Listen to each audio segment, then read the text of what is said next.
guys in terms of progress right now? Well, we have our recordings from last summer where we recorded about 15 tracks that came out really good. Not all of them had vocals yet, but I don't know. I think we're probably just going to start over. It's not that the stuff wasn't good. It's just that it wasn't a complete record, and we want the record to have one unified feeling in terms of the recording and everything. Good. So I think we're just kind of looking at that as demos, and we have good 15 songs, maybe write another 15 and then record them. My image of what this record should be, it's just changed so much since last summer, when I thought I wanted it to be really stripped down. You talked something about some folk influence that seemed to be creeping into some of the songs you've been writing at the time. Yeah, I don't know if that's going to be a part of it anymore. That's cool though, ever changing. Yeah. That's cool.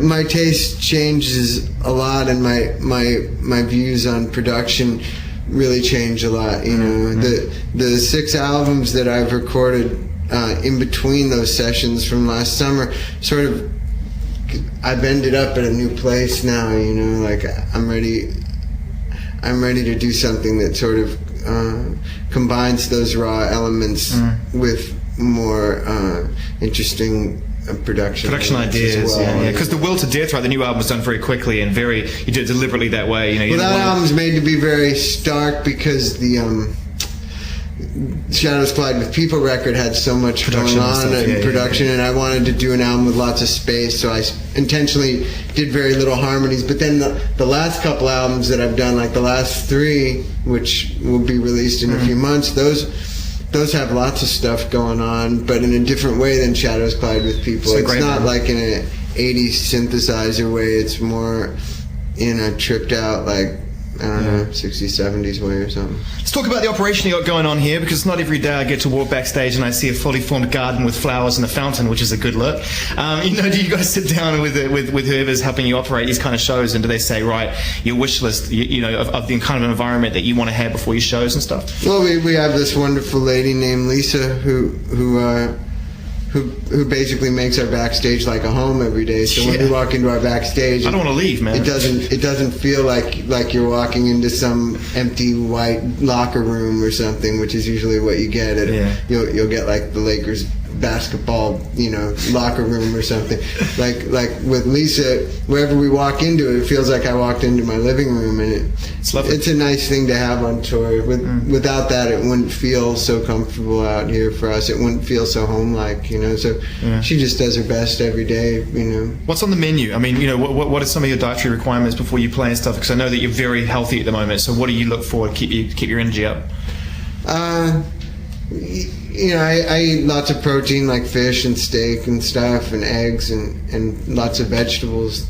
Lots of vegetables all the time. Do you have like much of a sort of routine before you like to go on? I don't want to give away too many, Frusciante secrets, but we saw a meditation room over there, and I mean, Flea does meditation. Yeah. We're in Chad's drum room. I should point out, we're in Chad's hallowed drum room. I'd much prefer when this drum room is as far away from our normal room as possible, because I'll be listening to music in there, and Chad will just start thrashing away. So for me, I do my warming up like during the daytime at the hotel. So when I get here, all I do is just pretty much just sit around, listen to music before the show, maybe drink some tea. How about Hyde Park, man? One show in Hyde Park, it's about 85 to 100,000 people, I think, give or take a couple of thousand. You didn't sell out one, you sold out 3. Was that like a very tangible surprise to you when you found out that, okay, we're going to book another one, and that sold out? Okay, we're going to book another one. It's quarter of a million people over 3 days. Yeah, no, it was really shocking, especially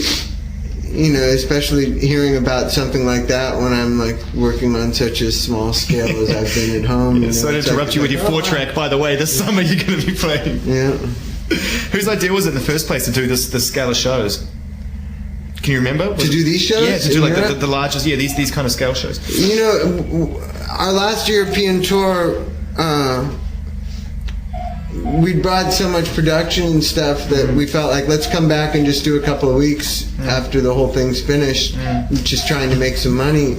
because we didn't really make much money on those tours because we had so much production, and then it just became much bigger than we thought it would be, and so we kind of gave up the idea of not bringing production because it's on such a larger scale than we imagined that it could be at. But you're still going to make some pretty good money, man, because we did a bit of math on the way over here, and if you're looking at the ticket prices compared to the amount of people, I mean, you can't just look at that. You got to look at how much it costs us. We don't make as much as you would think we do, you know.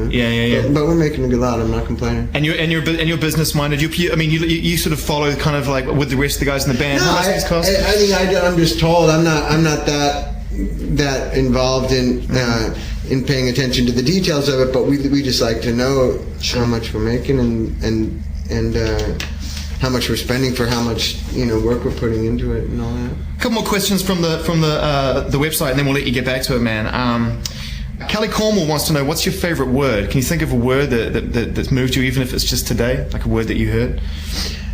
What's my favorite word? Yeah. Oh God. Jizza.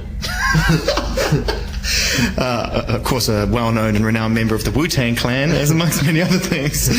Which member of the band do you find the most attractive? Rebecca Falstead wants to know. Which member of the band I find most attractive? I don't know. I really don't think of them that way. I'm sorry to disappoint you. That's not the kind of band we are, you know. Of all the support bands you guys have got on this tour, and you've got an amazing lineup of artists, you know, who's the one that you're most proud about having played with you guys while you're here? It's all really good. The Pixies were incredible last show in Austria when I saw them. They were great. It's really fun to have them. I'm glad Chicks on Speed are playing with us in England. I'm glad James Brown's playing with us. That's pretty surreal. That's pretty cool, man, without a doubt. Yeah, so it's an and the Roots are really good too. I'm kind of starstruck by the drummer from. Do you guys have the Chappelle Show in England? No, but I know about David Chappelle. Yeah, that drummer from the Roots plays on one of the Chappelle shows. Questlove's just incredible. He's just without a doubt one of the most infinitely talented and natural musicians I've ever seen live. I've seen him like half a dozen times. Incredible, man. Yeah, he's great. Listen, thank you so much. It's good to see you again, bro. Thank you. I can't wait to see you live.